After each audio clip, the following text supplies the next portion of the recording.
I'm Jessica Ann Pressler, and you've tuned into Your Traitor Within, a podcast that exposes the brutal truths of healing, self discovery, and breaking free from relentless patterns of self sabotage.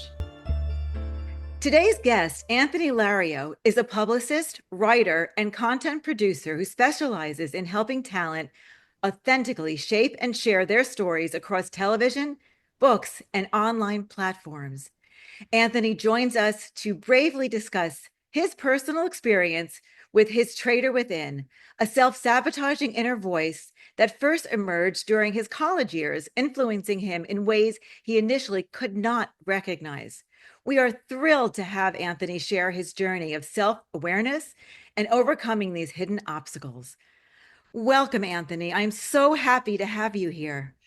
Jess, I'm so excited to be here. It's like kind of crazy because I've learned about the Traitor Within for a couple of years now. And it's so wild because I've never necessarily applied the concept to myself, you Mhm. know? So having a chance to talk about it is really cool and different because I know a lot of people, they're Traitor Within, this kind of inner voice that guides you to self-sabotage. Um, a lot of it, I think, does form in childhood with people. I love the concept, and I think a lot of it is based on an inner voice. And I could never really pinpoint where that came from for me, Like where would that be? Because I was somebody who, through growing up, I was an expressive person.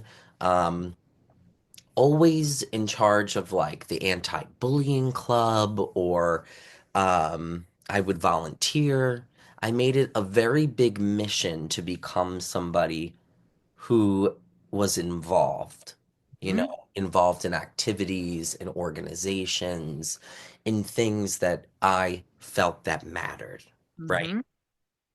So I had never experienced necessarily any type of hardship that was abnormal for an adolescent. Mhm. Had a very privileged life growing Mhm. up. Mhm. You know, have a beach house and parents who really took care of my education. I never had to worry about finances or anything that was uncontrollable, right? Mhm. Mhm. And I think that I relied so heavily on kindness as a virtue because I knew how to be kind.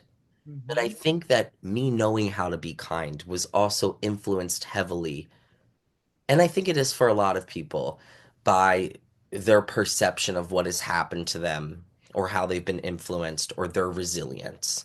And I didn't have context.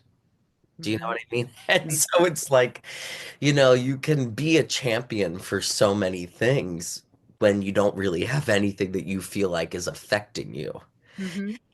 And so I did everything the right way, crossed every T, dotted every I, until I got sick. So I was 17 and I got diagnosed with ulcerative colitis and Crohn's disease. And I had been on Accutane for very minimal acne. Um, and it ended up having kind of a wild effect and ended up being a correlation, not a causation medically, with an inflammatory illness. And so I had to miss the after party for my senior prom, Oh. which at the time didn't feel like a big deal, right? It felt very small, but I put a lot of value in socialization and social circles and being involved in organizations, and it was a blow I don't think I recognized. And um, the rest of my senior year through graduation, I had been elected that year, homecoming king, and you know, had all these achievements going into senior year and, early acceptance at a lot of places, universities and colleges. And that was all controllable. So this was the first kind of uncontrollable factor Mm. that Yeah. came into my life. Mm. And I was very lucky too because, I didn't end up, this will play into the journey later, but as far as struggling with my sexuality, I think it's an interesting thing because I don't think that I ever struggled with it before I realized that I was gay. Do you know what I mean? So it wasn't a struggle then until it became one. But I do think it plays into the idea of controllability and uncontrollability because that also falls in something that you cannot control, which is who you are and your sexuality. So I think that once I was exposed to the idea of uncontrollability through this illness. And for the first time, I couldn't do anything to help myself. I couldn't join a club. I couldn't, sign a petition. I couldn't talk to a friend. It was all about it. It was mathematic. It was regimented, and it was trial and error and a toss up. And in that uncontrollability, you have to find some sort of solace, I think, or somewhere to be able to gain perspective and resilience. So I leaned into that. It wasn't an option to be a victim in the situation. And it was a complete 180 from who I was because I had lost all this weight and I was sick and I'm walking at graduation and I had become very jaded and bitter. And I had friends I remember who were telling me that you're acting curt or a little abrasive or maybe just different, in ways that I had been. And I didn't feel like I was acting any differently because my goal was always the same, which was to feel in control. And so I would parallel the feeling of control with this new behavior that I was exuding, either drinking heavily or being kind of late, it was never something that I would do, would miss a meeting or a graduation party or something. And I became flaky, but in a controllable way, which is something that I hate because it's something that I think is like a bad quality in people. And I think that I cognitively knew that, right? Like this is a bad quality in somebody, but it's a controllable quality. And there were things that I also couldn't control, I was um dating women and I was going into college and then I was thinking about sex and I was thinking about the idea of having like a bag, a surgical bag if I were to ever have to get there and like what does that mean? And then I would research like, well, who's bet like do women or men care about this more? Like things that I thought that I could control. Intellectual. Yeah, I was over analyzing everything. And the beauty of that is that now in hindsight, I have such a good idea of who that traitor is. And he really is a dark empath, I think. And he really is somebody who does want the best for me, right? It's Right. a fight or flight. And luckily, it didn't happen until this period of time because I hear of a lot of people who have these awful experiences from childhood or, trauma that comes at an age that is really formative. And even though 17, 18 is a formative age, I'm happy that I had the ability again to control the situation. So it always kind of goes back to that. And so I entered into university, and really I should have taken a year off, but I didn't. I should have taken a break between my senior year of high school and my freshman year of college. because I was so not only sick physically, but sick in my reaction to it. I would be um very cagey about what I was going through, but at the same time overly talkative about it. And that dichotomy is weird because I see people who do this now, right? I can tell they're really worried about something, but they're trying to act like it's a not a big deal. So they talk about it a lot. It's almost like pointing out the pimple before somebody else can point it out, you know? And so I found myself doing that a lot, which had never been a personality trait of mine. And at the same time, I was also on a plethora of medication, including prednisone, which is a, steroid that can induce very strange behavior.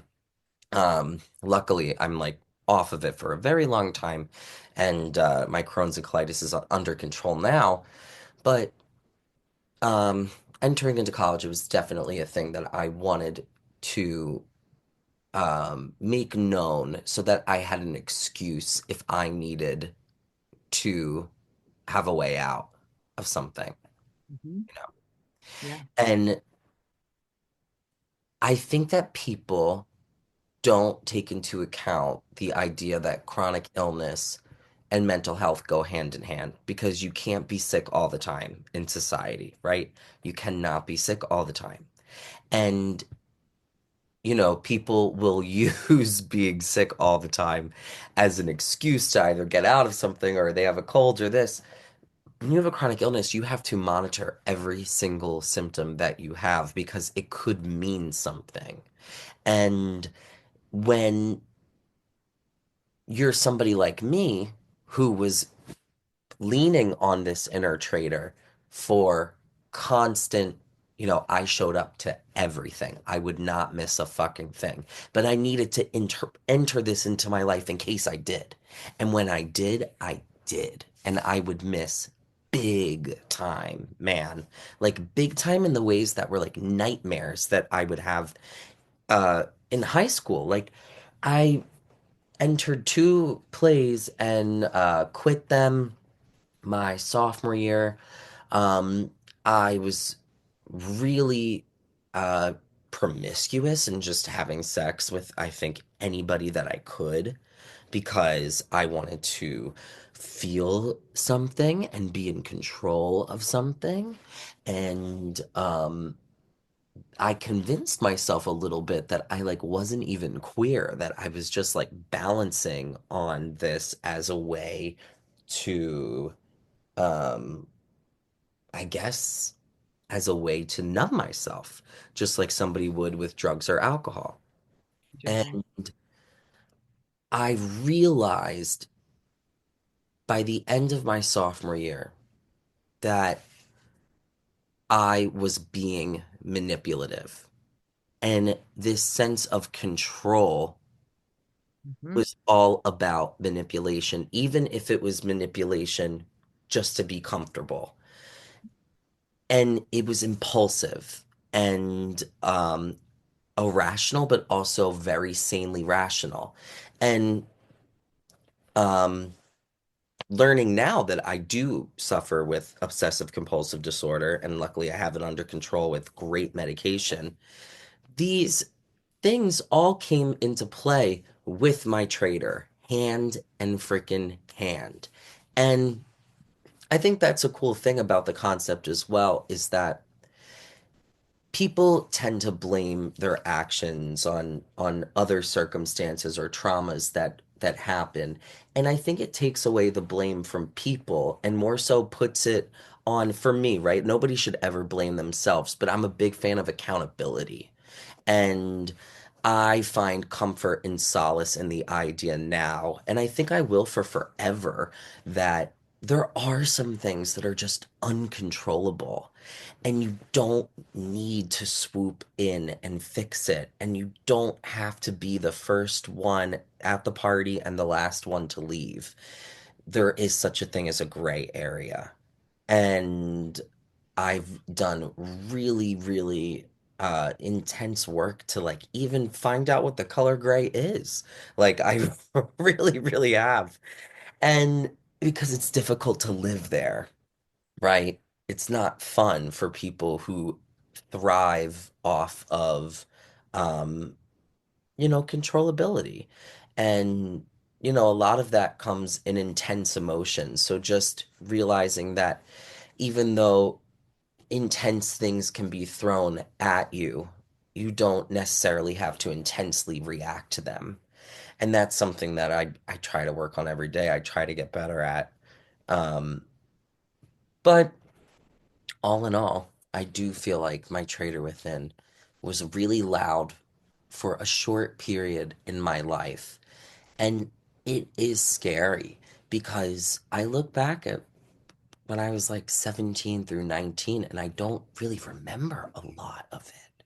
And people say that, right? And I know that I was specifically on a medication called prednisone, which causes blackouts, and especially when mixed with alcohol, which I was having a lot of. And so it's like, um, you know, but you can also black out from trauma and maybe a self, we've talked about this before, fight, flight, freeze, or fawn. And I was doing a lot of each one, right? A lot of each one. And so I'm an equal opportunist when it comes to the F's. But yeah, I'm blessed to have the ability, I think, of like great self-awareness because I can tell when it's happening and when I'm triggered. What do you do when you're triggered now? Well, it's become a process, but I try to do this thing where I picture sticks. And so I'm sitting on a beach, and what I do is I take each thing that's bothering me. And this is a great quote that I learned from my therapist. Um, who said, "Don't sweat the small stuff." And it's all small stuff. And why he said that to me was because I asked him a question, which was, well, how do I differentiate between what the small stuff is and not? If I'm at a dinner with my whole family and like family friends, my brother says this to me, or like somebody says this to me, or, they're not as catastrophic things that as I've suffered with from before, but it's all small, even if they do say something big. And that's how you treat it. And that's how I've learned to reroute my control. Because before, control is lashing back out at it, protecting yourself, becoming shrill or bitter or argumentative or combative. But there is a power and a control in silencing your traitor. And it can also, now we always say this, knowledge is your superpower. And so having the insight that from the trader maybe is helpful, right? Having that insight that, that is a trigger and that relates to X, Y, and Z from whatever in my past. So, thanking them, thank you for giving me that insight. I just am not subscribing right Right. now. And your trader, and have compassion for that part of you Hmm. because the trader does have good intentions. It's trying to help. It just is not doing it in a way that's helpful. Yes. So it's compassion for yourself. Yeah, and I think that that is what I was so averse to for a while. And I think that a lot of people's trader within um, is well-intentioned, right?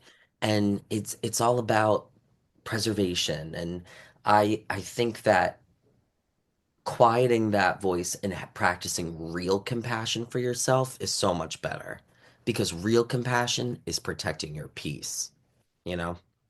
I agree. So if you would go back to your 17-year-old self or your teenage self, what would you tell yourself that would help? Your reaction is valid internally, not externally, right? We all have the right to feel however we want to feel. But we don't have the right to say whatever we want to say. And I think that there's a difference, obviously, there's a whole other route between free speech and screaming fire in a crowded theater, right? And so recognizing that is helpful. And I think that probably 17-year-old me would say, go fuck yourself, which is exactly what I would expect them to say. Mhm. And that's fine. because I do feel like that needed to happen, right? Like I needed to kind of suffer because I ended up taking a break from school. I ended up taking a whole year off and writing and getting back into creating a schedule and getting back into putting myself first in a way that was healthy. And Mhm. that meant going to your doctor's appointments on time. That meant answering the phone call from the pharmacy. That meant, you know, getting your credits done so you could graduate college. And I was controlling the uncontrollable by creating a schedule that didn't align with what I was supposed to be doing because I felt like I couldn't be my best self while, being half a person. And that's really what I felt like I was half of a person. How do you feel now? So whole. And it's a really beautiful full circle thing because I know that um, anybody can really take something bad and make it better, but you have to put the work in. And that's the main thing. It's not going to happen overnight. You've got it. And there's going to be nights where you're like, there's still nights where I'm like, either you're ruminating or, you have to practice these things. It's just like an athlete, or a singer and you have to rest your vocal cords if you're going to sing, right? And you have to practice before the game. Like not everything just comes naturally. And I met an amazing man and we have an amazing life together and I'm so grateful also for the people and I think that's important too, is when you realize you're getting out of a spiral or a shame spiral or you're triggered, is to check in on the people who are checking in on you the whole time. And, you know, uh, you always want to make sure, I think, to um, not repeat the same mistakes. And I think that's also another piece of advice I would give is, you know, try if it didn't work once, it probably won't work again. Like it probably is not gonna.